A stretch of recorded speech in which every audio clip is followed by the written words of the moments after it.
সকাল থেকে এই একটা চিলা খেয়েই ছিলাম। তারপর আমরা রেডি হয়ে বেরিয়ে পড়লাম লাঞ্চ করার জন্য।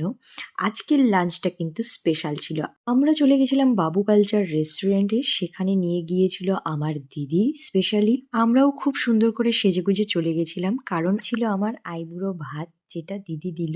দিদি আমার জন্য নিয়েছিল একটা স্পেশাল বাঙালি থালি। খুব সুন্দর আয়োজন ছিল। আমি তো দেখে ফটো না তুলে পারলাম না। এরপর খাওয়া-দাওয়া শুরু এবং আমি আমার পুচকুকে সবার আগে খাইয়ে দিচ্ছিলাম। আমার কাছে থাকলে আমি ঠাকুরকে অর্পণ না করে কিছুই খাই না। এরপর আমরা চলে গেছিলাম শপিং করতে। আমাদের সকলের বাজার হলেও কিন্তু এখনো অবধি আমাদের এই মেশিনের বাজার হয়নি।